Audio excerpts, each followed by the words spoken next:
قربانی کا گوشت 3 حصوں میں تقسیم کرنا کیا لازم ہے؟ قربانی کے گوشت کو 3 حصوں میں یعنی اپنے علاوہ اور رشتہ داروں اور غریبوں میں تقسیم کرنا کیا لازم ہے؟ یہ سارا گوشت خود بھی رکھ سکتے ہیں؟ بنت طالب کراچی سے۔ 3 حصوں میں تقسیم کرنا لازمی نہیں ہے، بہتر ہے، افضل ہے، سنت ہے۔ قرآن نے کہا ہے کہ کلوا منہا واطعموا البائس الفقیر، خود بھی کھاؤ اور فقیروں کو بھی کھلاؤ۔ تو اس لیے قرآن کا حکم ہے، بہرحال تو ایک بہت تاکیدی چیز ہے کہ قربانی کا گوشت خود بھی کھانا چاہیے اور کھلانا بھی چاہیے۔ تو البتہ یہ ضرور ہے، یہ جو فقہا بیان کرتے ہیں 3 حصے، تو یہ 3 حصے ان کے لیے بیان کرتے ہیں کہ ایک حصہ غریبوں کو، ایک حصہ رشتہ داروں کو۔ تو رشتہ داروں سے مراد جو غریب رشتہ دار ہیں ان کے لیے۔ تو اگر آپ کے سارے رشتہ دار مالدار ہیں یا سب قربانی کر رہے ہیں تو پھر ضرورت نہیں ہے ان کے لیے، بلکہ ایک حصہ 1/3 حصہ آپ صدقہ کر دیں۔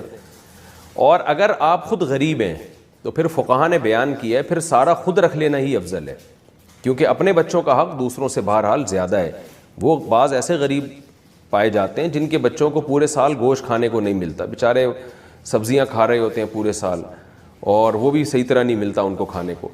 تو اگر کوئی ایسا غریب آدمی جس کے بچوں کو پورے سال گوشت کھانے کو نہ ملے، بیوی بچوں کو، اس کے اقربا کو، تو وہ قربانی کا گوشت اگر سارا کا سارا خود رکھ لیتا ہے تاکہ کچھ دن تک ہم گوشت سے لطف اندوز ہو سکیں، گوشت کھا سکیں، تو یہ بھی ٹھیک ہے غریب آدمی کے لیے، بلکہ یہ زیادہ بہتر ہے، کیونکہ بہرحال اپنے بچوں کا حق، وہ بھی تو غریب ہی ہے نا، اپنے خود آدمی غریب ہے تو اس کے بچے بھی غریب ہی کہلائیں گے، تو اپنے غریب بچوں کا حق یہ دوسروں سے اسلام میں زیادہ ہے۔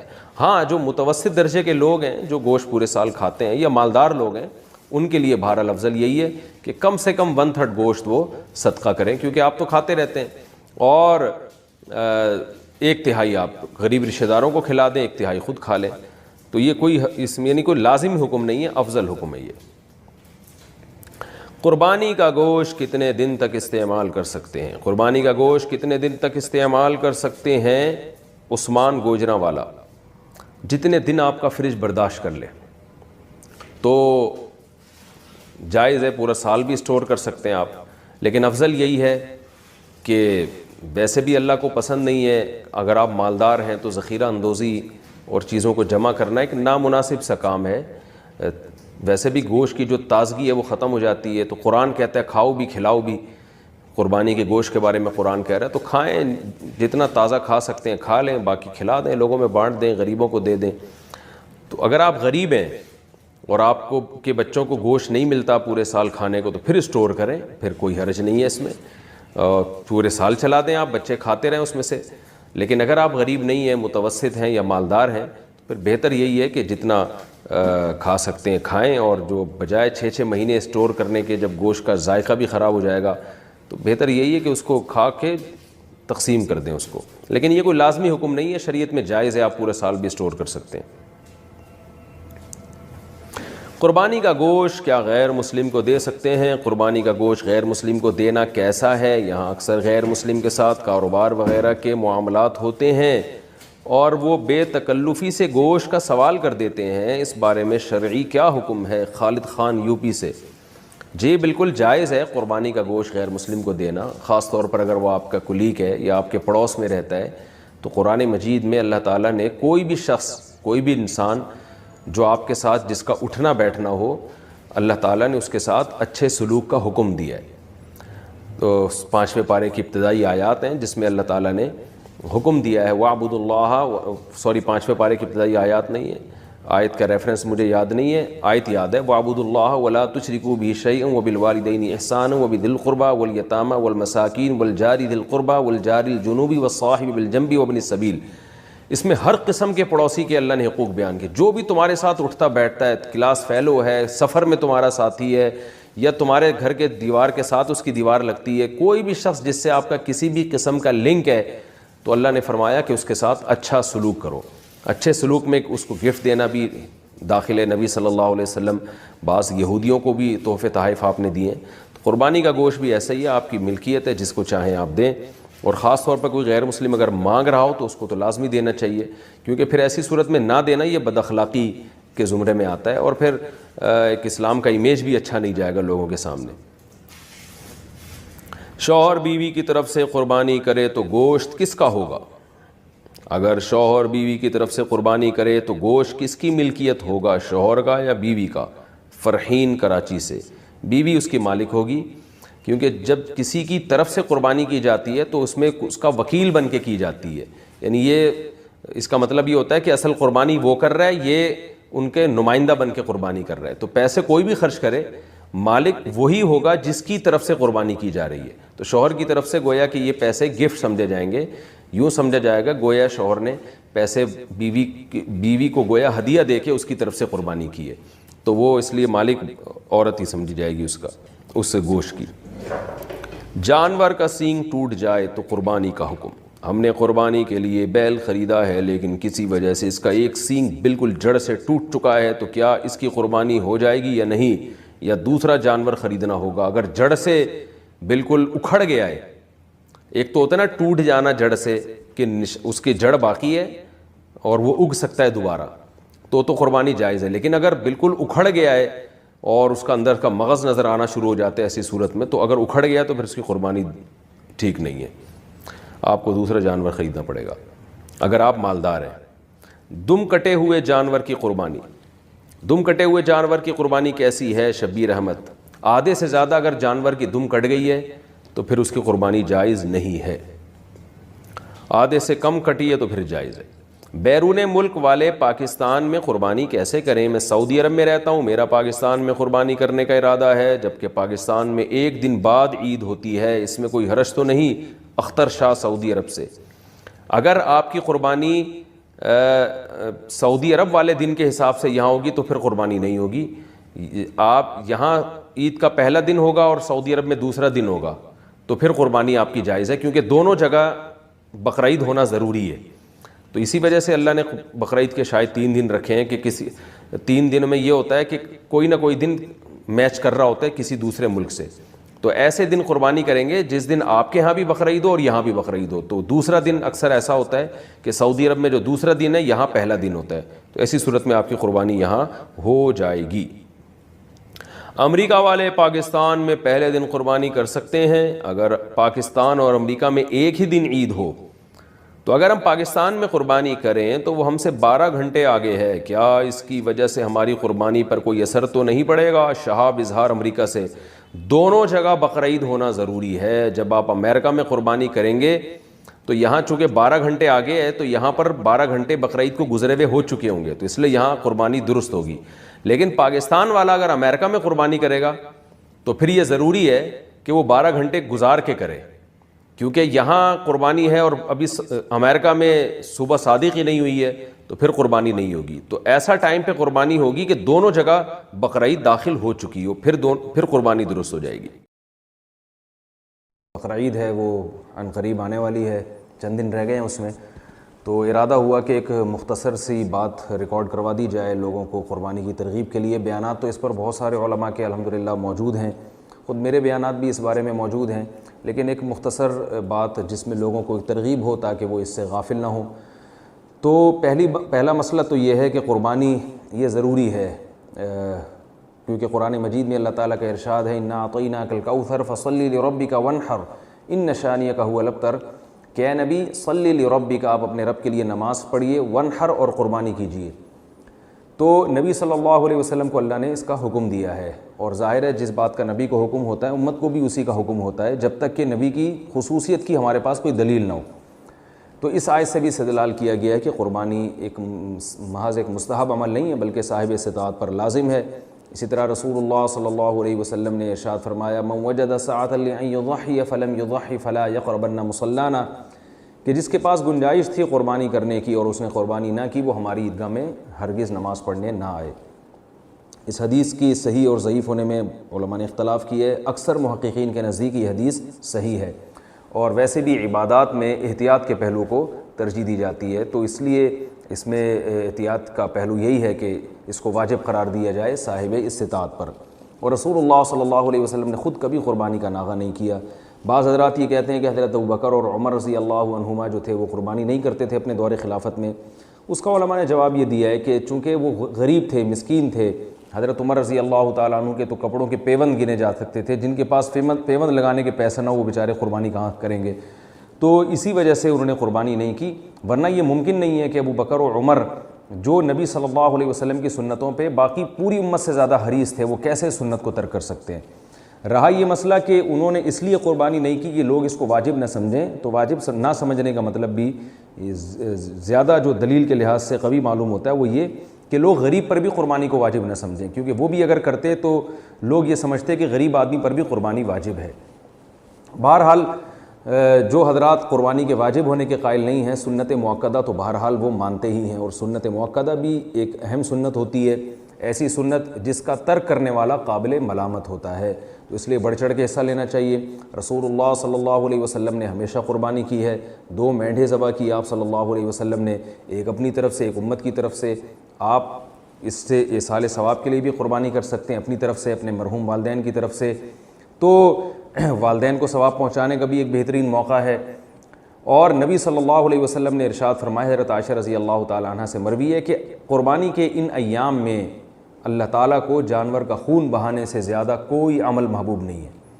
اب دیکھیے، بقرعید کا دن شروع ہونے سے پہلے آپ اگر قربانی کریں گے وہ قبول نہیں ہوگی، اور عید کے تیسرے دن جب سورج غروب ہوتا ہے اس کے بعد آپ قربانی کریں گے تو قبول نہیں ہوگی۔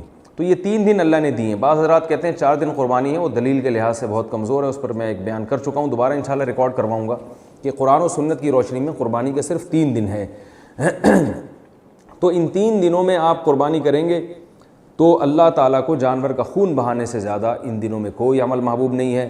اور ایک روایت میں فرمایا کہ جانور کا خون زمین پہ بعد میں گرتا ہے، اللہ کے ہاں پہلے پہنچتا ہے۔ اور قرآن مجید میں اللہ تعالیٰ کا ارشاد ہے، لن ینال اللہ لحومها ولا دماؤها ولکن ینالہ التقوی منکم، کہ اللہ کو ان جانوروں کا نہ خون پہنچتا ہے اور نہ گوشت، اللہ کو تمہاری طرف سے جو تقوی ہے وہ پہنچتا ہے۔ تو کتنی بڑی فضیلت ہے اس کی۔ اور آپ صلی اللہ علیہ وسلم نے فرمایا ہر بال کے بدلے میں اللہ تعالیٰ نیکی عطا فرماتے ہیں۔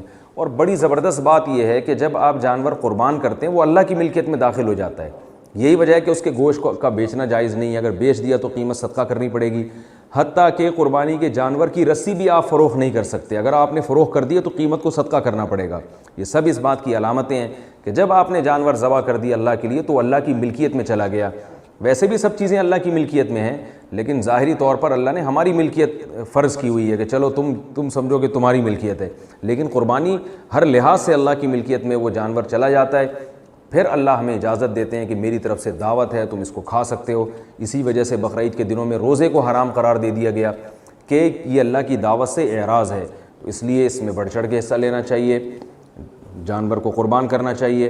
اور ایک بہت اہم یعنی مسئلہ یہ بھی ہے کہ قربانی چونکہ ایک عبادت ہے تو اس کو عبادت والا ہی یہ طور طریقہ ہونا چاہیے۔ بہت سے لوگ کیا کرتے ہیں، جانور جب گرتا ہے ذبح کر رہے ہوتے ہیں، کھیل تماشا ہو رہا ہوتا ہے، سیڑھیاں بجا رہے ہیں، یہ بالکل غلط ہے۔ اس عمل کو سنجیدگی سے کرنا چاہیے۔ جانور کے گلے پر جب چھری پھیری جائے تو اللہ کا نام لیا جائے اور اس وقت ذکر کیا جائے۔ اور قربانی کے موٹے موٹے چند احکام بیان کر دیتا ہوں، مسائل کا سیشن میں یہ احکام تو ویسے چلتے ہی رہیں گے، جو ہمارا دوسرا چینل ہے اس پہ آتے رہیں گے، لیکن جو موٹے موٹے احکام ہیں، نمبر 1 کہ جانور کو راحت پہنچانے کا حکم ہے۔ بعض لوگ جانور کو لٹانے کے بعد چھری تیز کر رہے ہوتے ہیں، یہ چھری آپ پہلے سے تیز کر لیں۔ دوسری بات یہ ہے کہ جانور کی 4 رگیں کٹ جائیں اس کو چھوڑ دیں۔ آج کل قصائیوں کے پاس ٹائم نہیں ہوتا، وہ اندر گلے میں چھری مار کے اس کے نرخرے میں جو ہے نا وہ چھری مارتے ہیں تاکہ جانور جلدی ٹھنڈا ہو جائے۔ یہ عمل خلاف سنت ہے، ذبح کا یہ شرعی طریقہ نہیں ہے۔ قصائیوں کو کنٹرول کریں، ان کو بتائیں کہ بس 4 رگیں کاٹ دی چھوڑ دیا، تاکہ جانور کا خون اچھی طرح سے نکل جائے اور اس کا گوشت جو ہے وہ خون سے پاک ہو جائے۔ اس چیز کا خیال کرنا چاہیے۔ باقی جو مسائل ہیں، اچھا ایک بہت اہم مسئلہ یہ بھی ہے کہ اگر آپ کو یقین ہے کہ 7 آدمیوں میں جو جانور میں 7 آدمی شریک ہیں ان میں سے کوئی ایک ایسا ہے جس کی آمدن حرام ہے، تو یاد رکھیے پھر باقی بھی کسی کی قربانی نہیں ہوگی اور گوشت کھانا بھی جائز نہیں ہوگا۔ اور ایک اہم مسئلہ یہ بھی ہے کہ قربانی کے جانور کا جب گوشت 7 حصوں میں ڈیوائیڈ کرتے ہیں آپ، تو اس کو تول کے تقسیم کرنا ضروری ہے، کیونکہ گوشت سودی اموال میں سے اندازے سے تقسیم نہیں کر سکتے۔ اندازے سے اگر آپ تقسیم کرنا چاہتے ہیں تو 7 ڈھیریوں میں کچھ تھوڑی سی کلیجی ملا دی جائے، جنس تبدیل ہونے سے پھر سودی حکام اس پہ لاگو نہیں ہوتے۔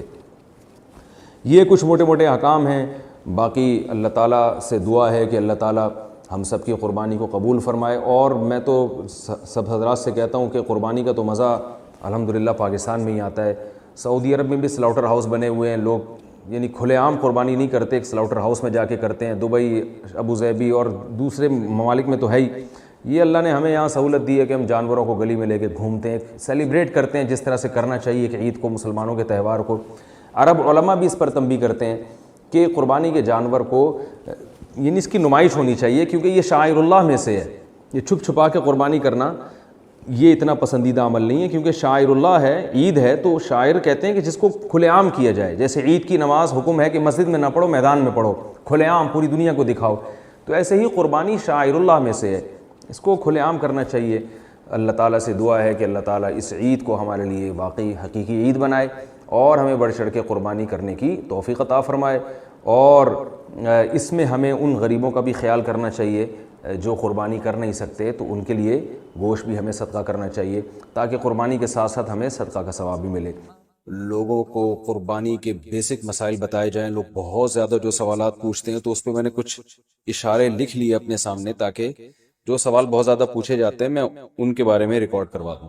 تو میں انشاءاللہ یہ جو قربانی ہے اس کے بالکل شروع سے لے کے آخر تک ترتیب سے کوشش کرتا ہوں کہ مسائل بیان کروں، اور جو مسائل بہت زیادہ پوچھے جاتے ہیں اللہ تعالیٰ سے دعا ہے کہ وہ سارے آ جائیں۔ تو پہلا سب سے بڑا مسئلہ یہ ہے کہ قربانی واجب کس پر ہے؟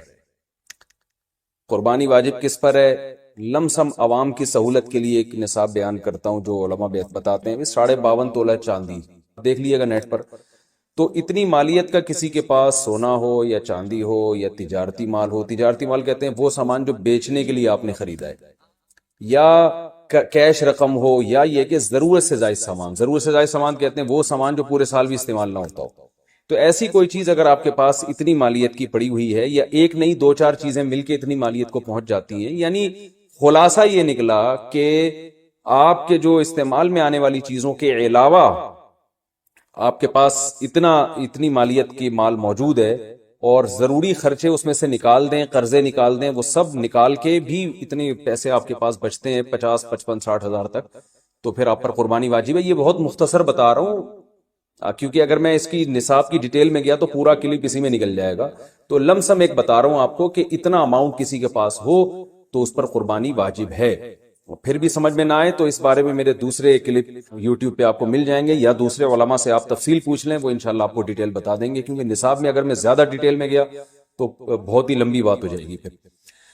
تو اس پر قربانی واجب ہے۔ بڑا مسئلہ یہاں پر ایک یہ اٹھایا جاتا ہے کہ کیا گھر کا سربراہ اگر قربانی کر لے تو سب کی طرف سے کافی ہو جائے گی، یا جو بھی صاحب نصاب ہے جس میں بھی استطاعت ہے اس پر الگ سے قربانی واجب ہے؟ اس میں فقہا کا اختلاف ہے۔ بعض علماء کی رائے یہ ہے کہ ایک آدمی اگر گھر کی طرف سے قربانی کر لے تو سارے اہل خانہ کی طرف سے کافی ہو جاتی ہے، اور اس کے بارے میں بعض تابعین سے آثار منقول ہیں، مصنف ابن ابی شیبہ کی روایات ہیں، لیکن ہماری رائے یہ ہے، اور بر صغیر کے علماء کی رائے یہ ہے، اور امام ابو حنیفہ رحمہ اللہ تعالیٰ کی بھی رائے یہی ہے کہ ہر شخص پر الگ سے قربانی واجب ہے اگر وہ صاحب نصاب، اور اس کی 2 دلیلیں بہت مضبوط ہیں۔ سب سے مضبوط دلیل رسول اللہ صلی اللہ علیہ وسلم کی حدیث ہے، من وجد سعة لأن يضحي فلم يضحي فلا يقربن مصلانا۔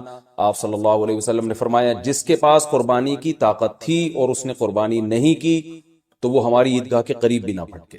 تو اس سے پتہ چلتا ہے کہ جس کے پاس بھی اس طاقت ہے، تو اس میں یہ نہیں ہے کہ گھر کا سربراہ سب کی طرف سے کرے گا، تو یہ جو ہے ایسا نہیں ہے، بلکہ صاف الفاظ ہیں حدیث کے کہ جس کے پاس بھی استطاعت ہے تو وہ اس پر قربانی اس کو کرنی پڑے گی۔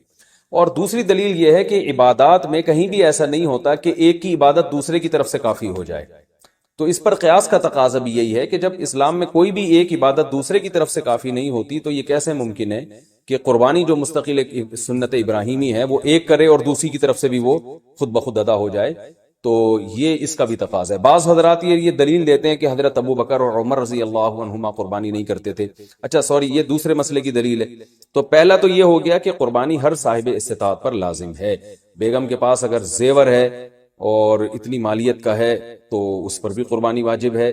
پھر وہ الگ بات ہے کہ اس کی طرف سے میاں اس کی پرمیشن سے کر دے، یعنی واجب تو اس پر ہوگی لیکن ضروری نہیں ہے کہ وہ خود کرے، اس کی طرف سے اس کا میاں بھی کر سکتا ہے اس کی پرمیشن سے، اجازت سے، اور میاں اپنی طرف سے بھی ایک کر دے اور بیگم کی طرف سے بھی ایک کر دے، یعنی گھر کے ایک فرد کرے گا اور سب کی طرف سے کافی ہو جائے یہ نہیں ہے۔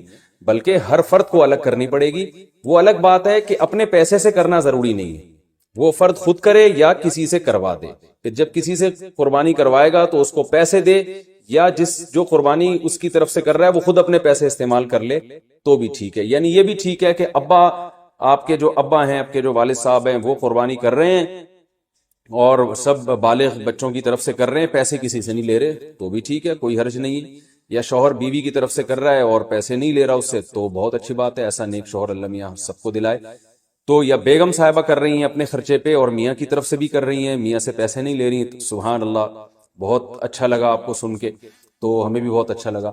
تو یعنی پیسوں کا ہر ایک کا ڈالنا ضروری نہیں. اچھا یہ بھی ایک مسئلہ ہوتا ہے کہ بڑا بھائی کر رہا ہے سب کی طرف سے اور سب سے آدھے آدھے پیسے لے رہا ہے قربانی کے، وہ یا تھوڑے تھوڑے پیسے لے رہا ہے، باقی پیسے اپنی جیب سے ڈال رہا ہے تو بھی ٹھیک ہے.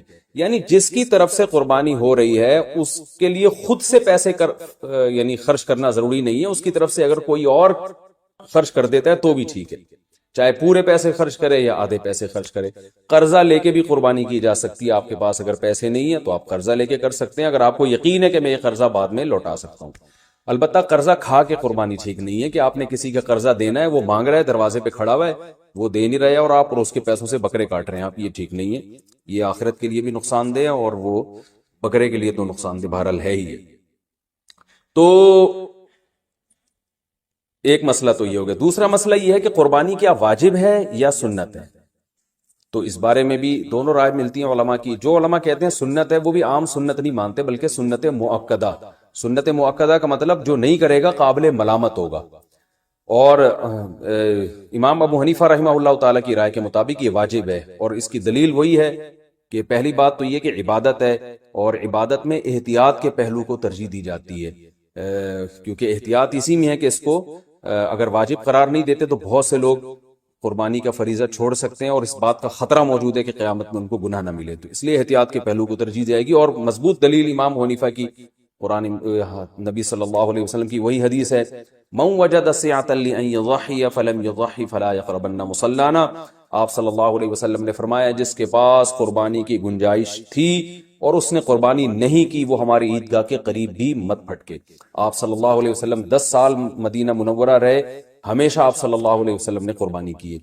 بعض حضرات یہ دلیل دیتے ہیں کہ حضرت ابو بکر اور حضرت عمر نے قربانی نہیں کی اپنے دور خلافت میں، اس سے پتہ چلتا ہے کہ قربانی واجب نہیں ہے. تو یہ دلیل اس لیے درست نہیں ہے کہ حضرت ابو بکر اور حضرت عمر رضی اللہ تعالیٰ عنہ مسکین تھے، غریب تھے، اگرچہ مسلمانوں کے خلیفہ تھے، لیکن یہ ان کی ایک کوالٹی تھی کہ اتنے لاکھوں مربع میل کے مالک ہونے کے باوجود وہ پیون زدہ کپڑے پہنتے تھے. تو صاحب استطاعت پہ قربانی واجب ہے. یہ دونوں حضرات بڑے تھے مگر قربانی نہیں کی انہوں نے، جیسے کہ روایت میں آتا ہے اس کی وجہ استطاعت نہ ہونا. تو استطاعت اگر نہیں ہے تو پھر قربانی لازم نہیں ہے. بلکہ اگر آپ قرضہ لے کے قربانی کرو گے اور خطرہ ہے کہ میں قرضہ ادا نہیں کر سکتا تو پھر تو جائز ہی نہیں ہے آپ کے لیے، کیونکہ دوسروں کا حق دبا کے آپ کے لیے عبادت کی وجہ آوری یہ ٹھیک نہیں ہے. اس کی فضیلت کیا ہے قربانی کی؟ رسول اللہ صلی اللہ علیہ وسلم نے ارشاد فرمایا بقرعید کے دنوں میں یو ایام نہر میں اللہ کو جانور کا خون بہانے سے زیادہ کوئی عمل محبوب نہیں ہے، اور ہر بال کے بدلے میں اللہ نیکی عطا فرماتے ہیں. یہ قربانی کی بہت بڑی فضیلت ہے، اور اس کی فضیلت آپ علماء سے بیانات میں سنتے ہیں. میں بھی چونکہ بہت مختصر جلدی بات کر رہا ہوں تاکہ میں پورے موضوع کو جلدی سے سمیٹ